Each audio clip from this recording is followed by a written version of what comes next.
명성황후가 일본 낭인 패거리들에게 히젠도라는 아주 날카로운 칼에 찔려서 시해된 바로 그런 사건입니다.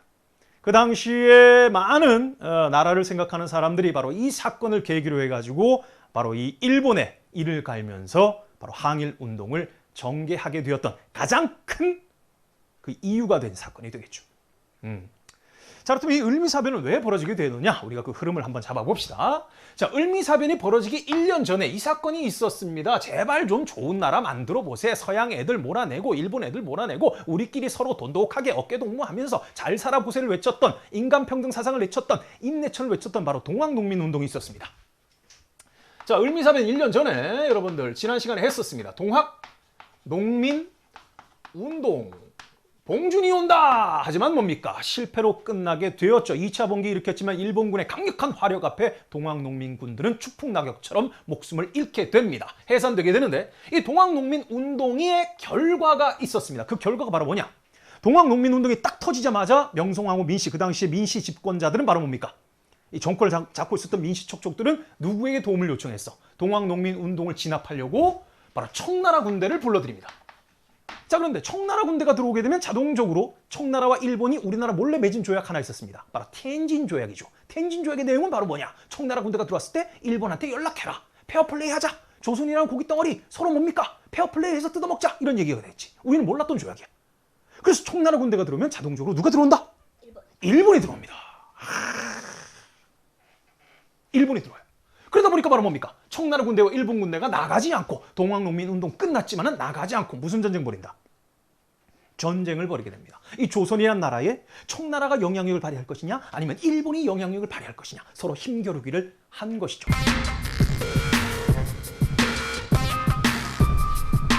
그 당시 청나라 나름대로 자존심이 좀 있고 나름대로 양무운동 해가지고 좀 힘이 좀 세진 상태에서 자신감이 약간 있었어.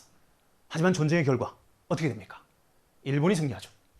자, 동학농민운동을 진압하려고 들어온 청나라 군대와 일본 군대가 서로 싸우게 됩니다. 그래가지고 청일 전쟁이 벌어지게 돼요. 청일 전쟁이 벌어지게 됩니다. 을미사변 이전의 일들이야. 그런데 이 전쟁에서 일본이 승리하게 됩니다. 이제 조선은 누구의 발톱 아래에 있는 거예요, 도피디? 일본의 발톱 아래에 있는 거예요. 하필 여기서 일본이 이겼네. 뭐 청나라가 이겼다고 해가지고 좀 덜 했겠나? 을미사변, 을미개혁 같은 말 아닙니다. 같은 해에 있었던 두 가지의 사건이에요. 을미사변의 결과 을미개혁이라는 것이 추진되게 되었죠. 바로 친일 내각에 의해서. 자, 계속 따라오세요. 자, 그래서 청일전쟁에서 일본이 승리한, 그러니까 말 그대로 뭡니까? 이제 이 조선뿐만 아니라 이제 중국까지도 바로 뭡니까? 이 일본이 기세등등하게 큰 소리를 치는 시대가 오게 된 겁니다. 자, 이렇게 되니까 국가운 다른 제국주의 들이 있었어요.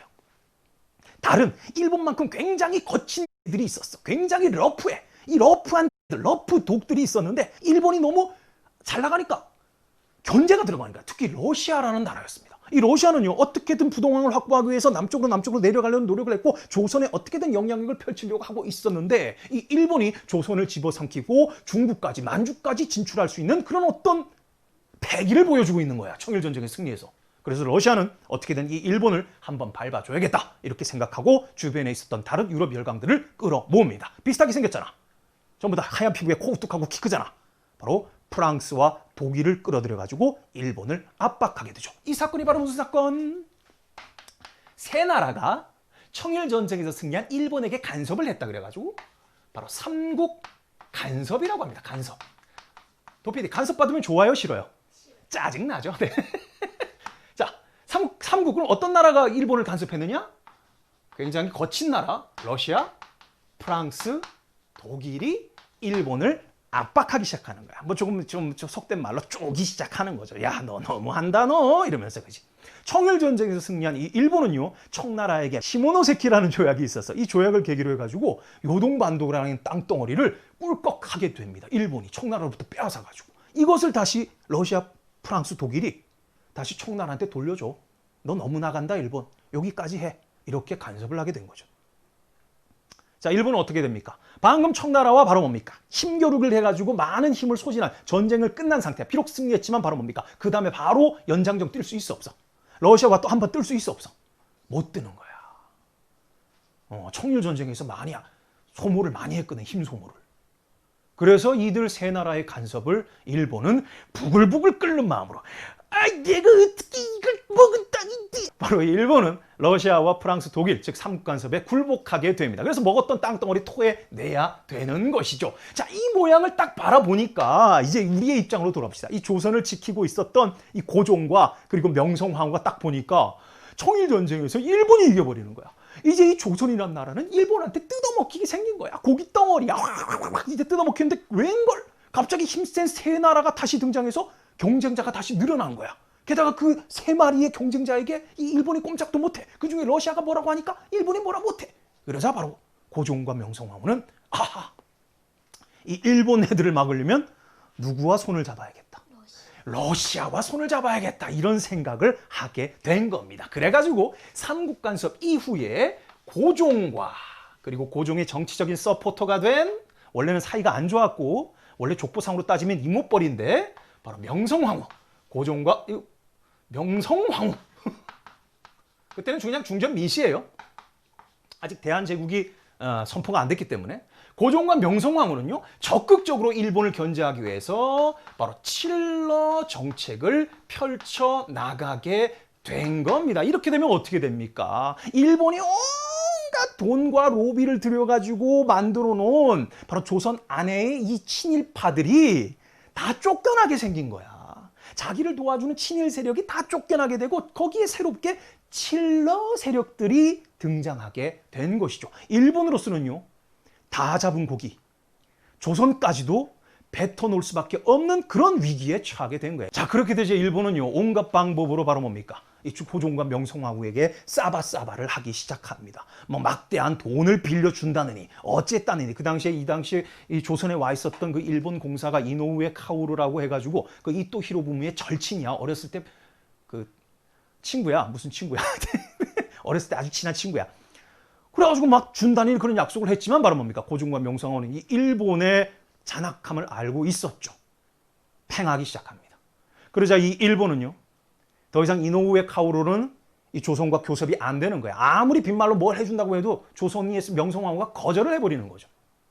그러자 일본은 바로 조선에 있었던 주한공사 이노우에 카오루를 잘라버립니다. 그리고 그 자리에 미우라 고로라는 군인을 주한공사로 보내게 됩니다.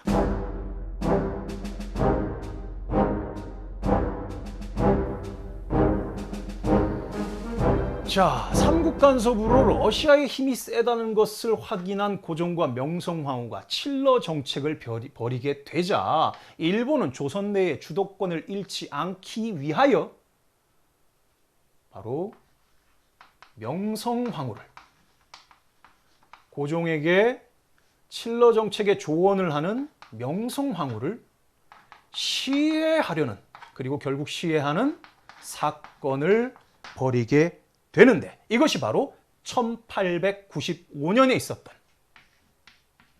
을미사변이라는 사건이 되겠습니다. 언제라고요? 연도가 1895년이 되겠습니다.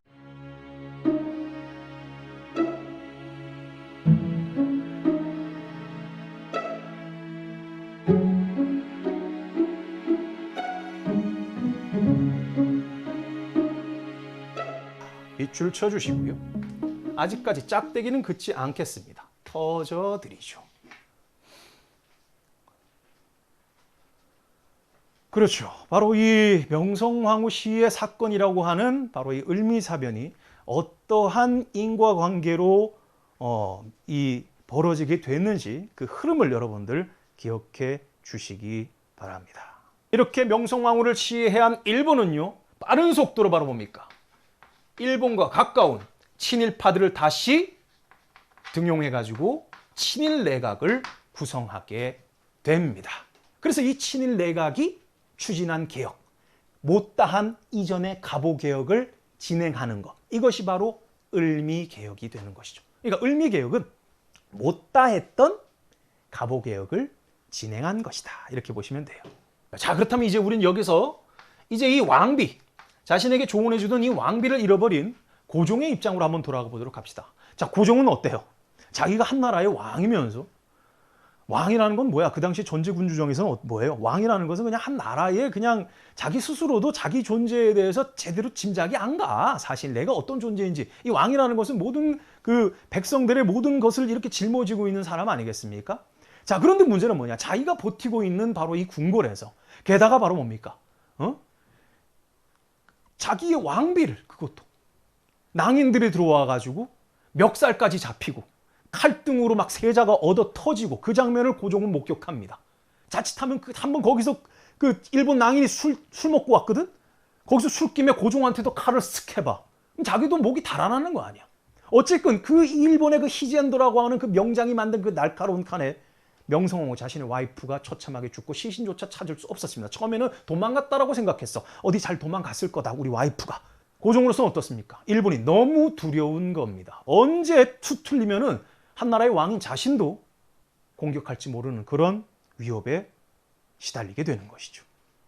그래서 고종은요, 어떻게든 이 일본이 앞세운 친일 내각으로부터 벗어나려는 노력을 하게 됩니다. 뭐 여러 가지 사건이 벌어집니다. 춘생문 사건이라고 해가지고 일본으로부터 이 친일 내각으로부터 쫓겨난 바로 이 칠러파, 친미파들이 합세해가지고 고종을 궁궐에서 빼내오는 그런 사건이 있었는데, 뭐 이런 사건 거치다 보면서 어떻게든 이제 이 고종을 일본 소나기에서 빼와야 되는 거야. 그 고종도 그것을 스스로 원하고. 자, 그러다 보니까 어떤 사건이 벌어지게 되냐면 바로 이 고종이 탈출하게 됩니다. 경복궁을 탈출하게 되는데, 고종이 러시아, 그러니까 일본이 지금 두려워하는 러시아로 이제 가는 거지. 근데 러시아까지 멀어서 못 가고 어디까지 가야 돼? 러시아의 영향력이 통하는 러시아 공사관. 그러니까 우리나라에 손님으로 와 있는 러시아 외교관이 있는 그 건물에 피신을 하는 사건이 벌어지게 됩니다. 성공하게 돼요. 이 사건을 바로 뭐라고 하느냐? 러시아 공사관으로 피신했다. 임금이 피신하는 것을 뭐라고 하냐면 파천이라는 표현을 씁니다. 자, 을미사변 다음에 고종이 바로 신변의 위협을 피해서 러시아 공사관으로 피신한 사건. 뭐 말이 이렇게 반복돼. 이 사건을 바로 뭐라고 하느냐? 아관 파천이라고 해요. 자, 아관파천은 을미사변이 벌어진 1년 뒤, 뭐 1년이 몇 달 뒤라고 보시면 되겠어요. 을미사변이 바로 1895년 10월에 벌어진 사건이고, 바로 이 아관파천은 그 다음 해 초에 벌어진 사건이니까요.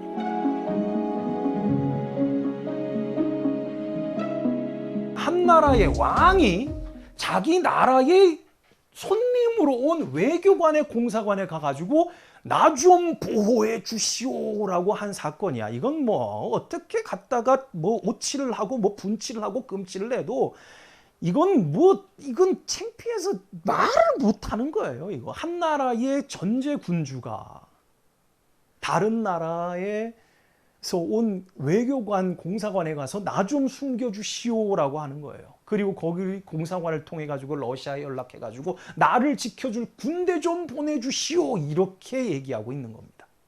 그래서 결국 러시아로부터 어떤 얘기를 듣냐면요, 군대가 오지는 않습니다. 처음에는 뭐 군대를 보내줄 것처럼 러시아가 얘기했지만요, 군대 안 보내주고 뭐 몇 명 이렇게 뭐 무기 조금 신식 무기하고 가르치는 교관 몇 명 애들 보내주게 됩니다. 어쨌거나 1년 동안 바로 그 러시아 공사관에서 하숙 생활을 하십니다. 우리가 뺏긴 건 뭘까요? 도피디, 집에 주인이 없어요. 그럼 누가 들어올까? 도둑이 들어옵니다. 특히나 일자는 바로 뭡니까? 눈뜬 도둑 바로 뭡니까? 러시아가 가만히 있지 않지. 아니 이게 웬 호박 넝쿨이야. 아니 조선의 왕이 보호해달래. 그럼 보호해주면 뭐야? 보호비를 받아야 될 거 아니야. 그래서 러시아는요, 조선의 많은 이권을 요구하게 됩니다. 이때부터 바로 뭡니까? 아관파천 때는요, 러시아의 내정 간섭이 이어지게 되는 거야. 이때부터 바로 뭡니까? 친일 내각 싹 갈리고 무슨 내각이 수립됩니까? 칠러 내각이 수립돼 가지고 여기에 바로 러시아의 입김이 또다시 팡팡팡팡 뜯어먹으러 왔겠지? 그러니까 바로 뭡니까? 이 러시아는 바로 뭡니까? 자기들이 보고 있는 고종을 앞세워 가지고 자기들한테 뇌물 갖다 바치는 유럽 열강들한테 또 다른 이권을 떼주게 되는 것이죠. 1년 동안 이렇게 하숙 생활을 하면서 많은 우리의 이권들이 바로 제국주의 열강들에게 침탈당하게 됩니다. 글자가 좀 이상하지만 여러분들 제가 읽어드리니까 아시겠죠? 이 사건이 바로 아관파천이라는 사건이에요. 자, 여러분들 밑줄 쳐 주시기 바랍니다. 자, 아관파천이 왜 벌어진지 알겠죠? 을미사변이 터지고 나서 바로 고종 임금께서 러시아 공사관으로 피신해 가셨다. 나라의 국격은 땅에 떨어지고 러시아의 간섭과 함께 칠러 내각이 만들어지고 열강의 이권 침탈이 가속화되었다. 아관파천이라는 사건입니다. 밑줄 쳐주시고 짝대기 몇 개? 3개짜리 하나당 20만. 어떤 협회가 만들어지게 되느냐? 바로 독립협회라는 것이 만들어지게 됩니다. 지금 우리가 한 나라로서 자주권을 가진 나라로서 바로 서지 못하고 이렇게 유럽 열강 개떼들에게 뜯어먹히고 있으니 이것이야말로 통탄한 일이다. 잠에서 깨어납시다 여러분. 연못을 바라만 보고 있을 겁니까? 우리도 힘을 키워서 그 고기를 잡아야 될 것 아니겠습니까? 독립을 주장하는 사람들이 나타나게 됩니다. 그야말로 현실적인 독립, 바로 서자 이런 얘기가 되겠지. 독립협회.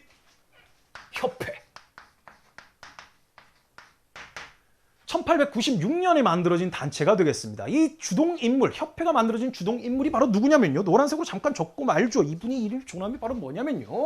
서재필이라는 분입니다. 서재필? 어디서 많이 들어봤는데 갑신정변.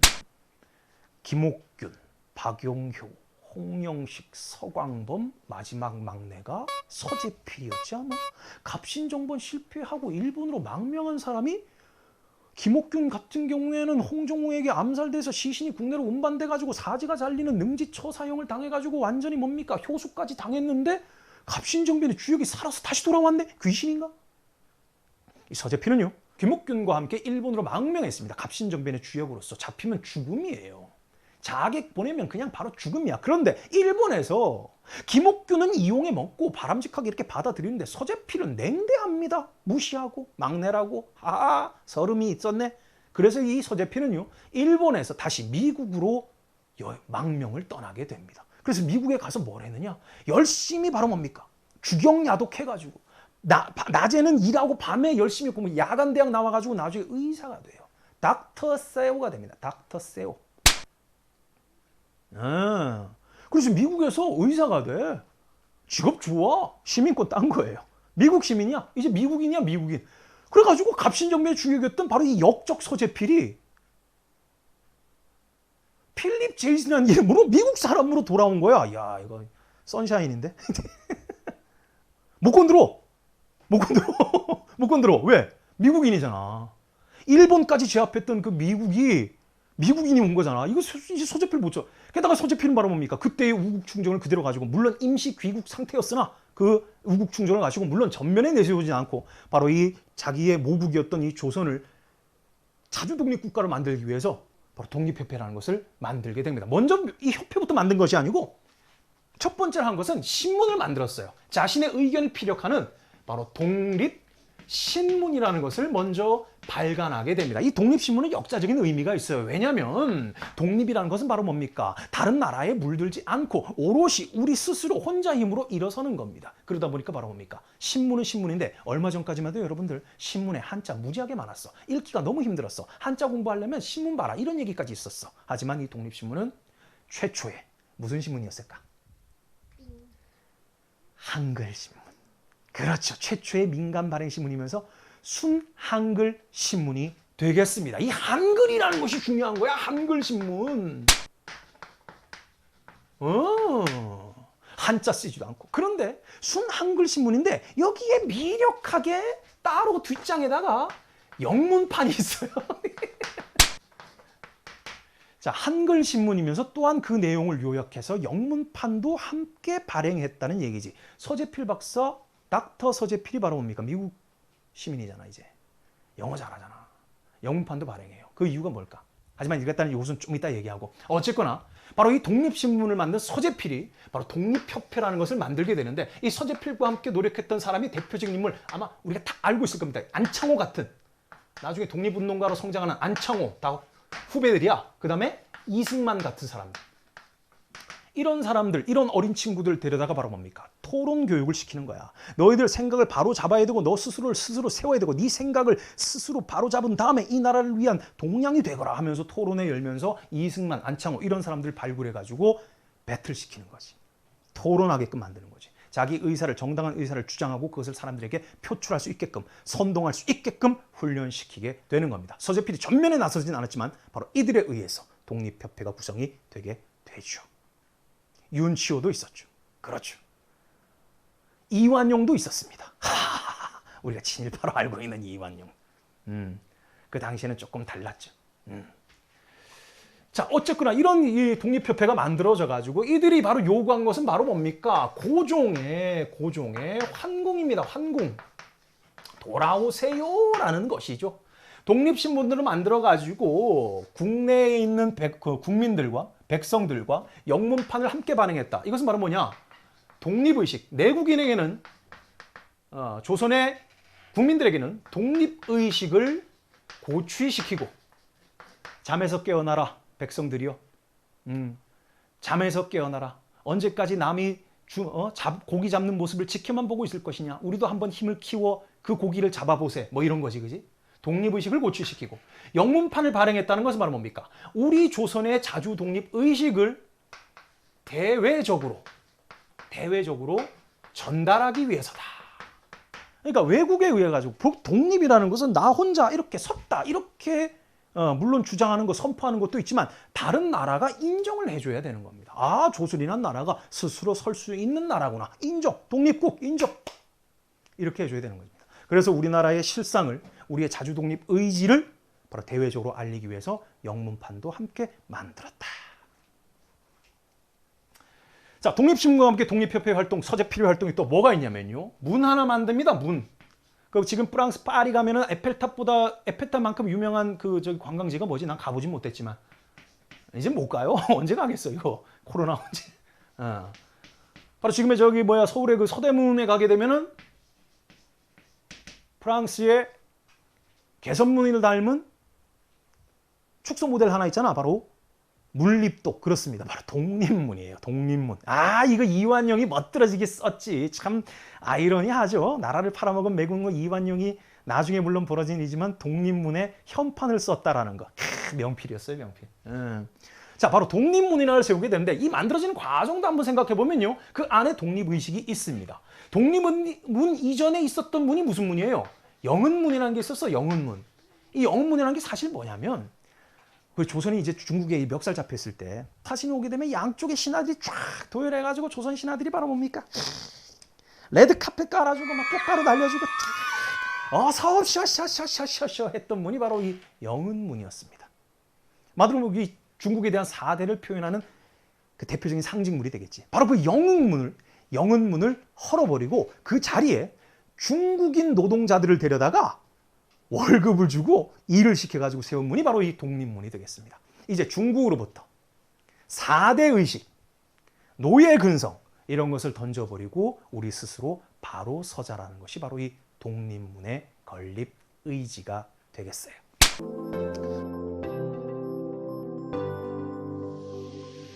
독립협회가 한 거니까 여러분들 알아두시고요. 자, 독립신문 밑줄 치시고 독립문 밑줄 치시고 자, 영은문을 없애고 여기에 세웠다. 무엇을 고취하기 위해서? 역시나 자주 독립의 의식을 고취하기 위해서 세웠다라는 거. 여러분들 서울 사시는 분들은 한 번쯤 가보세요. 각각 짝대기 몇 개? 도피디?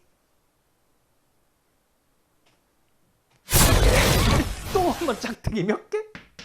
도피디?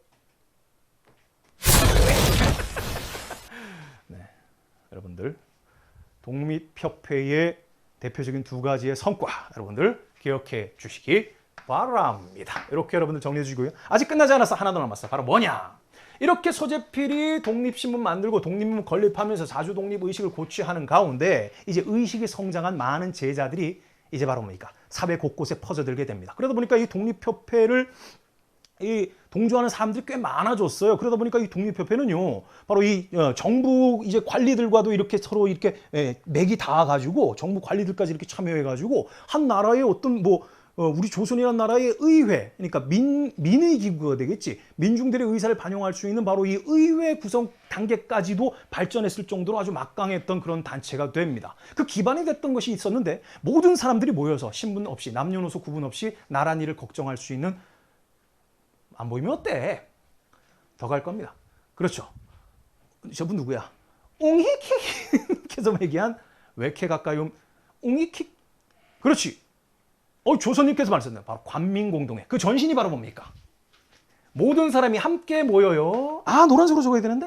자, 독립협회의 대표적인 업적으로서 만민공동회라는 것이 있습니다.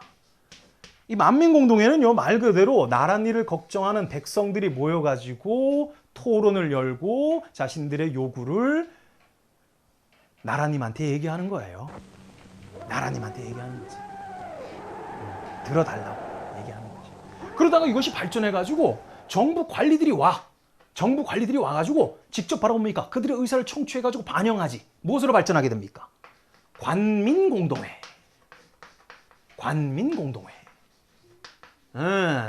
이런 모습으로도 발전했다. 독립협회가 주동했다라는 것까지 알아두시면 되겠습니다. 밑줄 쳐주시고 짝대기 몇 개, 도피디 3개짜리가.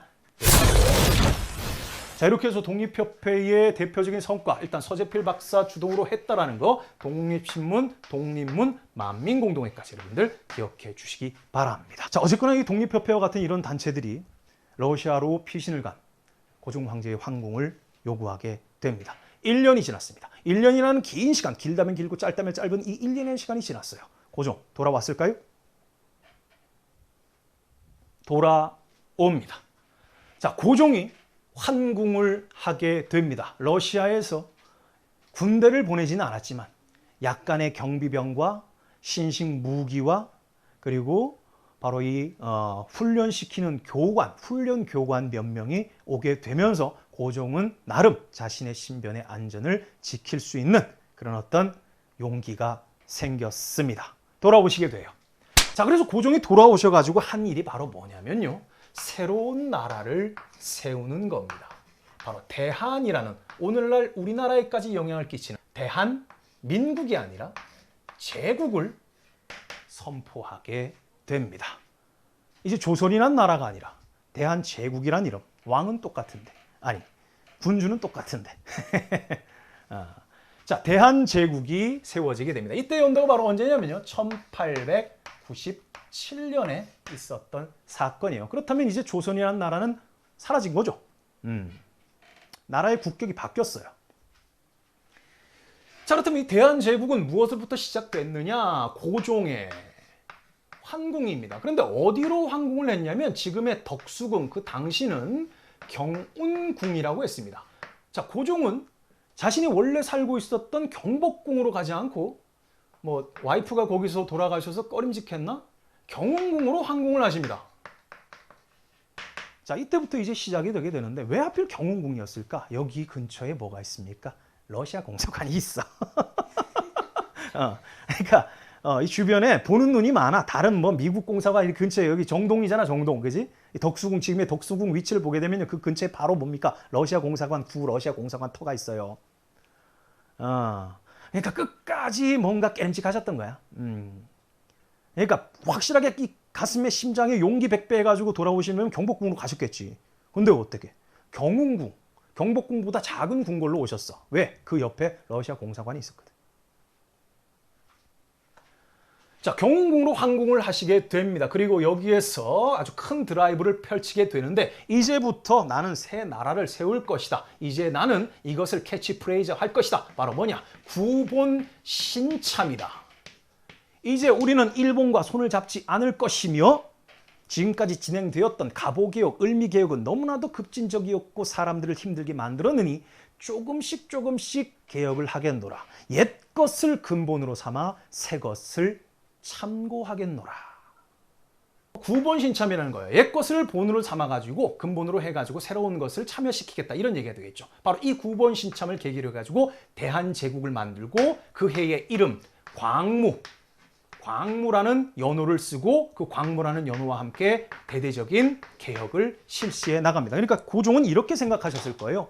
아무리 많은 사람들이 있고 나라 걱정을 하지만 아직까지 이 나라는 내가 끌고 가야 한다는 책임감, 내가 모든 것을 짊어지고 가야 한다는 책임감, 그러기 위해서는 바로 뭡니까? 내가 강해져야 한다는 그런 생각, 내가 강해져야 된다, 황제가 돼야 된다, 이런 얘기지. 왜냐? 급이 안 맞거든.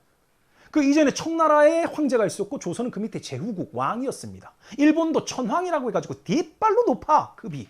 근데 조선은 왕이야. 다른 나라도 바로 뭡니까? 왕이라는 칭호, 킹덤이라는 칭호를 사용하지만 바로 뭡니까? 지가 최고야. 지가 막 국가고 지가 신이야. 근데 조선은 뭐야? 제후야. 이래서는 안 되는 거죠. 그 어떤 나라에도 휩쓸리지 않고 우리의 자주성을 세워야겠다. 우리도 독립해야겠다. 황제의 나라가 되어야겠다. 생각할 수 있습니다. 그래서 러시아 공산화에서 돌아온 이 고종 황제는요, 나라의 국격을 황제의 나라로 격상시키고 스스로가 황제가 되게 됩니다. 자, 황제가 되면 뭐야? 사람들한테 보여줘야 돼. 보여주는 게 중요해. 보여주는 게 중요해. 새빵 살면서 반지하방에서 나 계획이 있어. 나 모든 게 사실 계획이 있어. 나 황제가 될 거야. 이러면 알아줘요? 안 알아주지. 사람들 많이 보이는 곳에서 뭔가 의리의리하게 뭔가 돼야겠지. 그래가지고 바로 황제 즉위식을 하게 되는데, 야, 얘기하려고 내가 너무 많은 얘기를 지어냈다. 자, 자, 광무개혁 하기 전에, 대한제국서 오기 전에 경고로 항고한 다음에 황제에 즉위하게 됩니다. 황제. 보여요? 보여? 안 보여? 고피디 보여요? 안 보여요? 조금밖에 안 보여. 밑으로 적으면 되지. 황제 즉위 어디서 했을까? 환구단. 이거 얘기해 줘야 돼. 이거 빼먹었다고 바로 지적 들어와. 환구단. 여러분들 따라해 주세요. 다른 말로 원구단이라고 하는 곳인데 바로 여기에서 고종 황제가 황제 즉위식을 올렸던 곳입니다. 아시겠죠? 나름 계획이 있으셨어. 자, 그래서 여기에서 황제 즉위하신 다음에 이제 그 해의 연호를 따가지고 1897년에 연호를 따가지고 이 광무개혁이라는 것을 추진하게 됩니다. 대대적으로 조선의 여러 가지 내용을 바꿔버려요. 물론 가장 중요한 것은 바로 뭡니까? 황제의 권한이 엄청나게 강해집니다. 엄청나게 강해져. 한마디로 뭡니까? 나라의 모든 군사력과 모든 것, 재정이라는 것이 모든 것이 황제한테 집중된 거야. 나라 돈은 무조건 황제 돈이야. 황제가 전부 다 주판을 튕기는 거야. 나라의 군대도 전부 다 황제의 손가락으로 움직이는 겁니다. 세상의 모든 조선의 권력을 왕에게 집중시켰죠. 황제권을 강화하고요. 그 강화된 황제권을 바탕으로 해가지고 그 당시 조선의 교육이라든지 뭐 산업이라든지 먹고 사는 문제, 인재 양성과 먹고 사는 문제, 그리고 또 뭐 있을까? 군사권, 이런 것들에 대한 개혁이 있었어요. 교육 같은 경우에는 학교 만들고요. 특히나 지금으로 치면 실업학교 같은 것들, 경제활동에 도움이 되는 실업학교들 만들고, 유학생 만들어가지고, 유학자금 보내가지고, 외국으로 보내가지고, 신문을 배우게 하고, 바로 그런 것이지. 산업 같은 경우에는 여러 가지 공장, 회사, 금융기관, 은행 같은 거 만들기 시작합니다. 군사 같은 경우에는 바로 뭡니까? 자기를 직접 지킬 수 있는 러시아한테 가져온 무기, 훈련 교관들, 애들 훈련시켜가지고 자신의 친위 부대, 시위대 양성하고요. 지방에는 진위대 같은 군대를 만들게 됩니다. 일단 군대가 굉장히 강해야 돼. 근데 문제는 바로 뭡니까? 이것이 제대로 추진이 잘 되냐? 일단 전반적으로 조선이라는 나라가 많이 바뀌어지게 됩니다. 그러다 보니까 바로 뭡니까? 서양의 많은 새로운 문물들, 뭐 전기라든지 이런 것이 들어오게 되고, 그리고 뭐 전차라든지 이런 것이 막 왔다 갔다 하니까 세상이 막 바뀌는 것이 눈에 보이는 거야. 아니 갑자기 뭐 불도 연기도 안 나는데 막 갑자기 반짝하면서 밤이 밝아지게 되고 막 큰 코끼리 같은 것이 막 사람을 싣고 막 왔다 갔다 하지 않나? 이런 일들이 벌어지게 되는 것이죠. 근데 문제는 여기까지였다는 거지. 이것이 나라를 지켜주진 않았습니다. 대대적으로 전 분야에 걸쳐가지고 개혁을 추진했지만 결국 이것은 바로 뭡니까? 찻잔 속의 태풍처럼 크게 조선이란 나라의 운명, 대한제국의 운명을 바로 세우지는 못했습니다. 조선이란 나라가 강해지길 원했겠습니까? 생각해 보세요. 그 이전에 있었던 조선이란 나라의 고기 덩어리를 두고 많은 열강들이 이빨을 드러내면서 으르렁거렸던 그 개떼 속에서 그 개들이 우리가 보디빌딩 하는 걸 허락했겠습니까? 우리가 헬스하는 걸, 우리가 주짓수 배우는 걸 허락했겠습니까? 아니죠. 어떻게든 계속 허약한 나라로 만들어주고 자주 독립국이 되지 않게 하기 위한 열강들의 간섭이 있었습니다. 그러다 보니까 바로 뭡니까? 개혁의 성과는 미비했다. 이렇게 역사적인 의미를 잡을 수 있겠네요. 대한제국 구본신참이라는 캐치프레이즈로 광무개혁을 추진했다. 특히나 여기에 보너스, 고종이 황제로 즉위했는데 거기가 어디였다? 환구단. 사진으로 알아두시면 감사하고요. 광무개혁의 내용은 사회 전반적인 개혁이었지만 열강의 간섭과 개혁의 성과는 미비했다는 겁니다. 대한제국 밑줄 쳐주시고 짝대기 몇 개? 3개짜리가 되겠습니다.